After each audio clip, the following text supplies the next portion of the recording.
मी बोरकर गुरुजी, विश्वज्योतिषाचार्य, ब्रह्मांड ज्योतिष कार्यालय, मुक्काम पोस्ट रावेर, जिल्हा जळगाव। आजची तारीख आहे 20/1/2026 आणि आजचा वार आहे मंगळवार। रात्रीचे 8:04 झालेले आहेत। मध्यंतरी 2 दिवस झाले व्हिडिओ प्रसारित मला करता आला नाही। दैनिक कार्यालयात गर्दी आणि दुसरं शरीर अस्वस्थ, परंतु सारखे मोबाईल खणखणतात, फोन खणखणतात आपण म्हणतो ते, आणि मग यांच्यापासून प्रेरणा मिळते आणि मग मी आपल्यासमोर उभा आहे। हा व्हिडिओ माझ्या रावेर येथील ब्रह्मांड ज्योतिष कार्यालयात आहे। हा मागे पत्नीचा फोटो लावलेला आहे आणि त्याच्याच बाजूला मी बसत असतो आणि मार्गदर्शन करतो। आजच्या व्हिडिओ प्रसारित करण्यापूर्वी माझी पत्नी स्वर्गीय सौ निर्मलाबाई बोरकर यांना अभिवादन करूया आणि आजच्या कार्याला आपण प्रारंभ करूया। यंत्रसिद्धीचं वाटप सुरू झालेलं आहे। ज्यांना हवा असेल 6x11 इंचाचं पाकिट, त्याच्यावर आपला पत्ता, 25 रुपयाची पोस्टाची तिकीट नीट चिटकवा। सरकारच्या पोस्टाच्या तिकिटाला डिंक नसतो, आपल्याला लावावा लागतो आणि ते पाकिट दुसऱ्या पाकिटात टाका आणि त्याच्यावर माझा पत्ता, विश्वज्योतिषाचार्य बोरकर गुरुजी, मुक्काम पोस्ट रावेर, जिल्हा जळगाव 425508 हा पिनकोड नंबर आणि मोबाईल नंबर 9850015558 आणि स्पीड पोस्टाने माझ्याकडे पाठवा। माझ्याकडे आल्यावर मी संबंधित विभागाकडे हे पाठवतो आणि आपल्या पाकिटामध्ये 3 यंत्र टाकून ते पाकिट आपल्याकडे रवाना केलं जाते। कुठलंही पाकिट ठेवलं जात नाही, हे लक्षात घ्यावं। टपालाच्या दिरंगाईमुळे एखाद्या वेळेस उशीर होतो, महिनाभर वाट पाहावी, नाहीतर पुनश्च पाकिट पाठवावं। ज्यांची श्रद्धा असेल त्यांनीच मागवावं, इतरांनी मागवू नये। ही यंत्रसिद्धी देवाची नाही, देवतेची नाही, धर्माची नाही, राजकारणाची नाही, समाजकारणाची नाही, ही ग्रहबलाची यंत्र आहे। सर्वांना दिशेला शिलवावे, दिशेला महत्त्व नाही। आपल्याला विधिमार्ग करण्याची गरज नाही, कारण ही अभिमंत्रित करून दिलेली आहे। ही वजनमाप ज्याचं आहे, आकारमान आहे, ज्योतिषशास्त्राप्रमाणे आहे, म्हणून कुठलाही भाग कापायचा नाही, कुठलाही भाग झाकायचा नाही। असो, आपण देवघरामध्ये यंत्र असतात काही, किंवा तुमच्याकडे देवघरामध्ये मूर्ती असतात देवी देवतांच्या, तर आपल्याला काही वेळ संकट येतात, दुःख येतात, ताप येतो, आजारपण येते, मरण येते, मृत्यू होतो, जगणं असते, नवीन बाळ जन्मास येते, तर आपण काही या देवावर विश्वास ठेवतो, अढळ श्रद्धा ठेवतो आणि कुठली देवाची मूर्ती आपण विसर्जित करत नाही।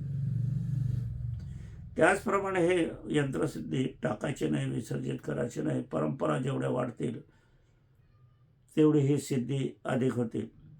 काचाची फ्रेम ह्याच्यासाठी करायचं की यंत्राला टोक नजर बाधा लागत नाही आणि ही यंत्र लवकर प्रभावित होतात, कारण स्फटिकाचं रूप प्राप्त होते। लॅमिनेशन केलं तर मग ते शुक्र प्रभावित होते, ते चालत नाही। असो, ज्याला हवं त्याने मागून घ्यावं, श्रद्धा असेल त्यांनीच मागवावं। आजच्या कार्याचा विषय विवाहाविषयी आहे। फार गंभीर विषय आज आलेला आहे माझ्यापुढे। या 4-5 दिवसात गंभीर विषय मी ज्यांना नकार दिलेला होता विवाहाच्या बाबतीत की करू नका, परंतु दुर्दैव त्यांचं म्हणावं का माझ्यावर विश्वास नव्हता, का शास्त्रावर विश्वास नव्हता, काय सांगावं, आणि मग हे 4ही दाम्पत्य जीवन अगदी दुःखमय झालेलं आहे। आता ते दुःखमय का झालं याचाही अभ्यास आपल्याला करायला हवं, तुम्हाला सांगायला हवं। याच्यासाठी मी हे आजचा व्हिडिओचं मार्गदर्शन करत आहे. तर हा शेवटपर्यंत ऐकावा. शेवटी मी तुम्हाला त्या गंभीर घटना दाखवून देणार आहे. तत्पूर्वी माझी पत्नी स्वर्गीय सौ निर्मलाबाई बोरकर यांना अभिवादन करूया. या माझ्या गुरुठाई होत्या, त्यांचीच विद्या मी पुढे चालवित आहे, लक्षात घ्या. निधनानंतर फोटो लावू नये असे अनेक कुबुद्धीचे लोक असतात. दुसऱ्यांचे फोटो चालतात आणि आईवडिलांचे फोटो चालत नाही, पत्नीचा फोटो चालत नाही, पतीचा फोटो चालत नाही. किती दुर्बुद्धी आहे ही.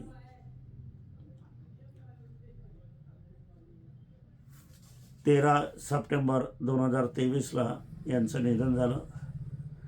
14 सप्टेंबर 2023ला अग्निडाग दिला गेला. 14 तारखेला वाढदिवस होता. चतुर्दशीच्या दिवशी यांचं निधन झालेलं आहे, ज्याला वैकुंठ चतुर्दशी म्हणतात, थेट स्वर्गात जाणे. आणि अमावस्याला ज्यावेळेला अग्निडाग दिला जातो, मृत्यू होतो, त्यावेळेला प्रत्यक्ष महादेव हजर असतात स्मशानभूमीत. पुष्कळांचा गैरसमज आहे की चतुर्दशी, त्रयोदशी, अमावस्या ही वाईट असते. पण हे जिवंत माणसाला वाईट म्हणणारी असली तरी मात्र मर्तिक लोकांना, निधन लोकांना, स्वर्गीय लोकांना आणि खास करून सौभाग्यवती स्त्रियांना देवत्व प्राप्त होते, असं विधिविधान आहे. कारण चतुर्दशी ही वैकुंठ चतुर्दशी असते. अमावस्या ही या दिवशी शंकरची स्मशानभूमीत असतात. पहा कसा दैवयोग होतो. माझ्या घराण्यामध्ये 8 पिढ्यात विधवा योग आणि माझी पत्नी सौभाग्यवती गेली. माझे भाऊ, वडील भाऊ 2 महिन्याने गेले आणि माझे वहिनी विधवा योगात सापडली. सौभाग्यवती जाणं हिंदू संस्कृतीमध्ये फार पुण्यकारी मानलं जाते. सर्वांनाही आहे, म्हणून सर्व स्त्रिया मनोकामना याच करतात सौभाग्यवती जाण्याचा. तो व्हिडिओ आपण जारी करणार आहे. त्याचं लेखन स्वर्गीय सौ निर्मलाबाई बोरकर यांनीच केलेलं आहे. गुणमिलनात न जुळणारे विवाह जमू शकतात. गुणमिलनामध्ये न जमणारे विवाह जमू शकतात. कसं? हिंदू संस्कृतीसह इतर अनेक धर्मीय देखील वर्तमान स्थितीत ज्योतिषशास्त्रीय मार्गदर्शन घेऊनच विवाह जमून विवाह करीत आहेत. मधल्या काळात ज्योतिषशास्त्र अंधश्रद्धा म्हणून अनेक लोक ज्योतिष मार्गदर्शन न घेता विवाह करू लागले होते आणि असले विवाह वादकारक होऊ लागले, घटस्फोट होऊ लागले, अनेकांना कोर्ट कचेरीच्या चक्रा माराव्या लागल्या. अजूनही अनेक दाम्पत्याची विवाह प्रकरणे कोर्ट कचेरीत सुरू आहे. या कोर्ट कचेरीचे दिरंगाईमुळे यातून 8 ते 10 वर्ष लागत असल्या कारणाने आधीच विवाह विलंब, 30-32व्या वर्षी विवाह झालेले, त्यात 8 ते 10 वर्षाचे मोठेपण आलेले, त्यानंतर विवाह लगेच स्थळ काही मिळणार नाही. मग पुढे विवाह जमतील की नाही हा एक प्रश्नचिन्ह उभा राहतो. असे प्रश्नचिन्ह समोर उभे राहत असताना, कारण अशा मुलामुलींना घटस्फोटीत समजले जाते, यांच्यावर दुजवरचा शिक्का मारला जात असतो. अधिक नवीन प्रथम विवाह करताना, स्थळे शोधताना नानाविधी अडचणीसुद्धा येत असतात. त्यांचेच विवाहयोग लवकर जुळून येत नाही. मग ह्या दुजोरांना कोण विचारणार? आणि एखाद्या व्यक्तीचे विवाहानिमित्त भाग्य उघडलं तर स्थळ असे प्राप्त होत असते की त्या मुलीला पहिले पतीपासून मुलगा असते किंवा मुलगी असते. त्या अपत्यासह त्या स्थळात तुम्हाला आपल्याला स्वीकारावं लागते. अशी विदारक परिस्थिती. निव्वळ आम्ही विज्ञानवादी आहोत, ज्योतिषशास्त्र अंधश्रद्धावादी आहोत या समजुतीने पछाडलेल्यामुळे या अंध व्यक्ती आपणहून स्वतःचे जीवन आयुष्य नुकसान करून घेतात. आपल्यालाच खरं अर्थाने आपणच अंध आहात असे म्हणायला हरकत नाही. आणि जीवन आयुष्यात असे कोर्ट कचेरीचे प्रसंग, वादाचे प्रसंग असले की मग डोळे उघडले जातात. स्वतःच्या आयुष्यातील अनमोल वर्ष गमावून बसतात. ही गमावलेली वर्ष पुनश्च आपणास मिळणार नाही आहे. काही विचार न करता, बुद्धी असूनसुद्धा बुद्धीचा विचार न करता या मंडळी काय म्हणावे. काही मंडळी समाजात विचारवंत, वैज्ञानिक म्हणून समाजात मिरवून घेतात आणि ज्योतिर्विज्ञानाच्या मागे दारात येऊन ज्योतिष मार्गदर्शन घेतात. असे पण लोक आहेत. किंवा माता पिता यांना पाठवून ज्योतिषाकडून मार्गदर्शन घेत असतात. आणि हे माता पिता ज्योतिषांना सरळ सांगतात की मुलामुलींचा ज्योतिषशास्त्रावर मुळीच विश्वास नाही, ते उपासना आराधना करणार नाही. आता या ठिकाणी कसा वैचारिक मतभेद आहे हे एक कोडे आहे. स्वतः बुद्धिमानी मानतात, खऱ्या अर्थाने नाही. स्वतः विज्ञानवादी समजतात, पण पुरते विज्ञानवादी नाही. कारण विज्ञानाचा मूळ पायाच ग्रहगोलावर आधारित आहे, लक्षात यांच्या येत कसं नाही. स्वतः पृथ्वीवर राहतात आणि पृथ्वीचं अस्तित्व न मानणे म्हणजेच अंधश्रद्धावादी असणे आहे. असला प्रकार या विज्ञानवादी मंडळींचा असतो आणि माझ्या अनुभवानुसार यांचे संसार सुखाचे कधीही होत नाही. जनसामान्यासमोर देखावा करून वादकारक संसार करीत असतात आणि हे नाटक करता येत नाही. त्यावेळेस मग कोर्ट कचेरी पुढे आपले घराणे मांडतात. त्याच्यात 8-10 वर्ष जातात, घालवितात आणि अविवाहित राहण्याची वेळ येते किंवा नको त्याच्याशी विवाह पुढे करावा लागतो. मुलांचे विवाहाची अडचण, मुलींच्या विवाह जमत नाही आणि आई वडील सांगतात ते उपासना करणार नाही. मग त्यांच्याऐवजी आम्ही उपासना केली तर चालेल का? आता याला काय म्हणावे? ही बुद्धी कशी आहे? पेशंट एक आणि औषधी दुसरा घेत आहे आणि दुसरा घेईल की काय असं विचारत आहे. म्हणजे आता याविषयी बुद्धीची कौतुक करावं का कीव करावी कोणास ठाऊक. विज्ञानवादी म्हणतात आणि अज्ञानवादी सारखे वागतात. जखम पायाला आणि मलम डोक्याला अशी ही डोकेबाज मंडळी आहे. मग ह्यांचे पुढील आयुष्यात काय होणार हे एक प्रश्नचिन्ह आहे. गुणमिलनात शास्त्राचा आधार नाही. कुठल्याही प्राचीन ग्रंथात गुणमिलनाचा उल्लेख नाही. गुणमिलन तारखेवरून काढले जाते. तारीख खरी जरी असली तरी गुणमिलन खरे नसते. जन्म आयुष्याच्या विषयी विचार करायचा असला तर जन्मकुंडलीच हवी असते. जन्मकुंडलीवरून आपल्याला जीवनाचा प्रवास कळत असतो व ही जन्मकुंडली म्हणजे शास्त्रीय पद्धतीचीच हवी. आज 99% या खऱ्या अर्थाने जन्मकुंडल्या नाहीत. म्हणूनच भविष्यवाणी अधिक सत्यतेचे मार्ग आपणाला दाखवत नाही. म्हणून गुणमिलन करून संसार सुखाचा न होणे, संसारात भांडण तंटा वाद सारखे होणे, दुरावा होणे, माहेरी जाऊन बसणे, अपत्यप्राप्ती न होणे, आजारपण सारखे असणे, गर्भपात होणे, अपंग संतती निर्माण होणे, एड्ससारखे विकार होणे, पांढरे कोरड, गर्भविकार, प्रेमयोग, प्रेमात फसवले जाण्याचे योग असले दुःखद प्रसंग संसारात आपल्या जीवन आयुष्यात येतात. आणि या सर्व समस्या, सर्व दुःख आपणच आपल्या हाताने आणलेलं आहे हे लक्षात घ्या. कारण तुम्ही ज्योतिषशास्त्र मार्गदर्शन न घेऊन तुम्ही विवाह केलेला आहे. कारण गुणमिलनात केवळ तारीख, जन्माची व जन्माची वेळ याचाच विचार केला जातो. त्यात ग्रहयोगाचा विचार केला जात नाही. त्यांचे होणारे परिणाम आपणास समजत नाही व हे करणे फार महत्त्वपूर्ण असते. याशिवाय वागणे म्हणजे अंधारात चालण्यासारखे आहे. अंधत्वाप्रमाणे ही स्थिती निर्माण होते. विवाहाची विचार करताना प्रथम मुद्दा उपस्थित केला जातो की मुलाची पत्रिका मंगळाची आहे का? मुलीची पत्रिका मंगळाची आहे का? एकाची पत्रिका मंगळाची असल्यावर विवाह करावा का नाही? का दोघांच्या पत्रिकेत मंगळ असल्यावर विवाह करावा का? असली मंगळाची स्थिती गुणमिलनात समजत नाही आणि हे बघणे फार महत्त्वाचे असते.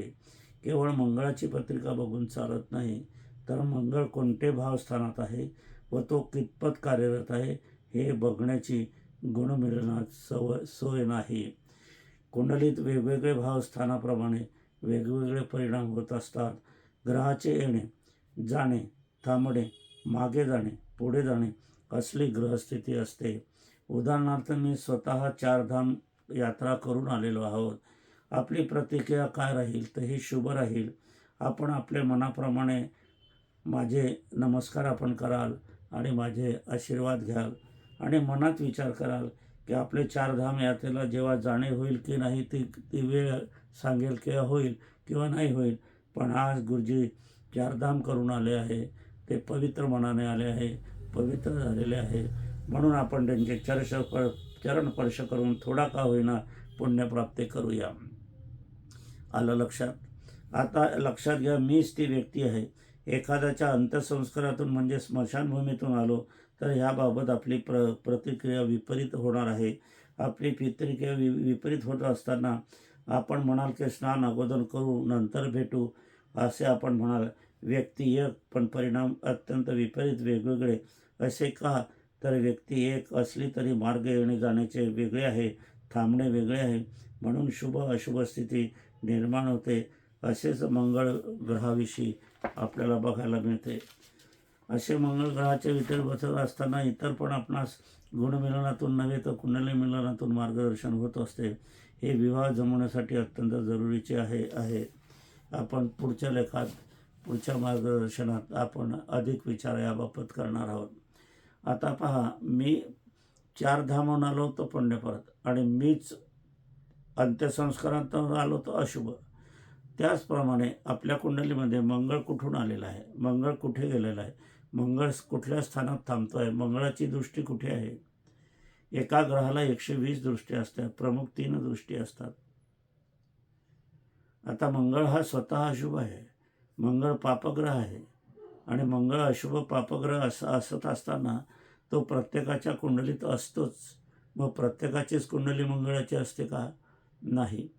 काही रथी महारथी असे म्हणतात की मुलांना मंगळ लहानपणी नसतो, जन्मताच मंगळ सगळ्यांनाच असतो. सगळ्यांच्याच कुंडलीत देवाची कुंडली असली तरीही, महात्मांची कुंडली असली तरीही, संतांची कुंडली मांडली तरीही मंगळ हा या कुंडलीत असेलच याबाबत आहे. परंतु कोणत्या अवस्थेत आहे, कोणत्या गुणधर्मात आहे, तो काय कार्य करतो आहे आणि आपल्याला काय करतो. तर मंगळ हा शौर्य देतो, मंगळ शूरवीर देतो, मंगळ सेनापती असतो, मंगळ पोलीस खात्याचा कारग्रह आहे, मंगळ धाडसीपणा देतो. हे गुण पण मंगळाचेच आहे. पण मंगळाचे दुसरे गुण असे आहे की अपघातभय देतो, कॅन्सरचे विकार देतो, अंधत्व देतो, ऑपरेशन देतो, वाद करतो, आगी लावतो, खुनशेपणा करतो. कोणी लोकांचा मंगळ ग्रह हा कुलूषित असतो. आपण या ठिकाणी बघायला हवं. असो त्याच्यात जाणकार ज्योतिषाचीच आवश्यकता असते. आता मी तुम्हाला काही कुंडल्या दाखवणार आहे.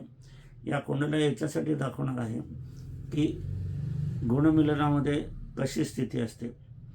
आता गुणमिलनामध्ये धनिष्ठा नक्षत्र आहे 23 क्रमांकाचं आणि हे मुलाकडचं आहे आणि मुलीकडचं आहे पूर्व भाद्रपदा 4थं चरण.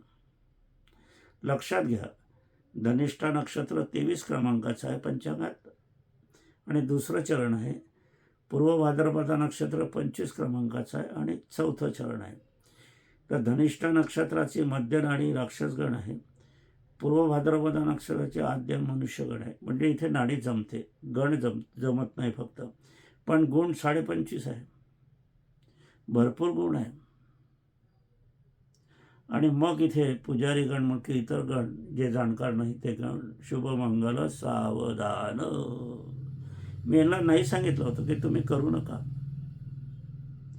परंतु मोठे लोक ऐकण्याच्या स्थितीत नाही. आणि या ठिकाणी मग मी त्यांना सांगितलं होतं त्याप्रमाणे धनिष्ठा नक्षत्र शुभ आहे, पण पूर्व भाद्रपद नक्षत्र हे मृत्यूकारक आहे. या ठिकाणी पतीचा मृत्यू झालेला, विधवा योग निर्माण झाला या ठिकाणी. आता रडत रडतच या ठिकाणी माझ्याकडे आले. तर आता म्हटलं मी काय करणार, मी सांगितल्यावरही तुम्ही ऐकत नाही.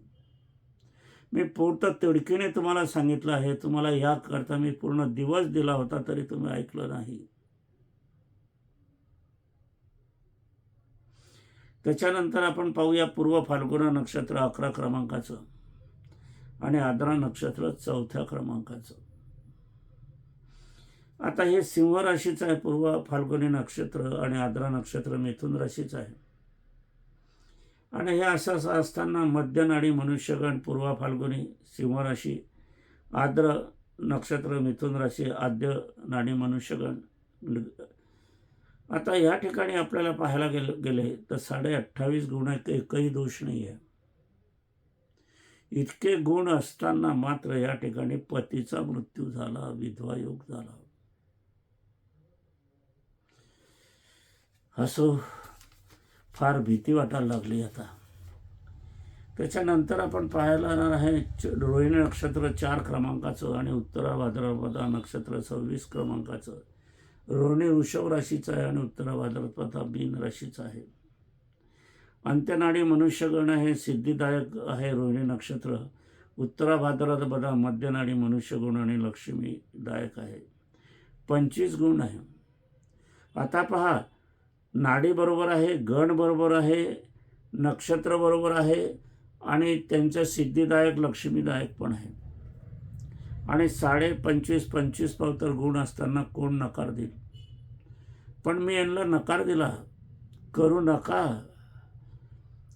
कारण या ठिकाणी आपण रोहिणी नक्षत्राचा स्वामी चंद्र आहे, उत्तर भाद्रपदा चरणाचा स्वामी शनी आहे. शनी आता चंद्र शनी ज्या वेळेला येतो त्यावेळेला चांडाळ येतो. हे कोर्ट कचेरीमध्ये आहे. 7 वर्ष झाले अजून निकाल नाही आहे. किती दयनीय परिस्थिती आहे. आम्ही तुमच्या फायद्यासाठी, तुमच्या शुभसाठी, तुम्ही आनंदित राहावं, समाधानी तुमचा संसार व्हावा यासाठी आम्ही आहोत. त्याच्यानंतर वृषभ राशी आहे, दोघीची प्रेमविवाह आहे. रोहिणीचा 4थ नक्षत्र आणि दुसरी कृतिकाचं 3रं चरण, अंत्यनाडी मनुष्यगण, अंत्यनाडी राक्षसगण. पण सिद्धिदायक आहे रोहिणी आणि कृतिका आहे कार्यनाशक. 36 गुण आहे. 36 गुण असत असलेला या ठिकाणी रोहिणीचा रवी आणि कृतिकेचा चंद्र, या ठिकाणी रविचंद्र ज्या वेळेला येतात त्यावेळेला अमावस्या होते. हे दिन व्यक्तीला चांगलं आहे. तुम्हाला संसार करायचा, उभारायचा, आयुष्य घालवायचं, आयुष्य पुरवायचं आहे. आणि अशा योगावर तुम्ही जर विवाह केला तर तो कसा टिकेल, काय टिकेल. याच्यासाठी लाखो रुपये खर्च तुम्ही विवाहासाठी करतात, गर्दी करतात, बँड बाजा वाजवतात, डीजे वाजवतात, पंक्ती झडतात, कपड्यासाठी, दागिन्यासाठी लाखो करोडो रुपये खर्च करतात आणि जाणकार ज्योतिषाकडे जात नाही, मार्गदर्शन करत नाही. त्यासाठी वेळ नाही. कसंही आम्हाला समजून द्या, थोडंसं सांगा. अरे नाही, हा जीवनाचा सौदा नाही आहे, हा जीवनाचं मिलन आहे. याच्यातून अपत्यप्राप्ती, वंश होणार आहे, घराण्याचं नौका चालणार आहे, आपली नाव चालणार आहे. हे लक्षात घ्यायला हवं. असे योग पाहून माझा आवाजसुद्धा तुम्हाला वाटला असेल किती कमी झालेला आहे. कारण हे थरारक प्रसंग पाहून मलासुद्धा कापरं भरते. कारण यांचं झालेलं नुकसान मला पाहवत नाही, परंतु ते त्यांनी केलेलं आहे. मी सांगूनही त्यांना उपयोग झाला नाही. म्हणून सर्व मंडळींना मी सांगतो, आईवडिलांना आणि मुलामुलींना विवाह करायचा असेल तर कुंडली मिलन करून करा. काही लोक नुसतं कुंडली मिलन करतात, परंतु दोघांच्या स्वतंत्र पत्रिका तयार करा. दोघांच्या स्वतंत्र पत्रिका तयार करून आणि मग गुणमिलन करा. आणि मग आपण आपल्या नशिबावर विश्वास ठेवा, देवावर विश्वास ठेवायला काही हरकत नाही. आपली चूक आपल्यालाच मान्य करावी लागेल. असो, आजच्या कार्याचा विषय आपण इथे संपवित असताना हे मार्गदर्शन, कुंडली मिलनाचं मार्गदर्शन मी पण गुणमिलनच करत होतो. पण माझी पत्नी माझ्या जीवनात आली त्यावेळेला हिने मला शिकवलं. आजही मी तिच्यापुढे नतमस्तक होतो, नतमस्तक होतो, नतमस्तक होतो.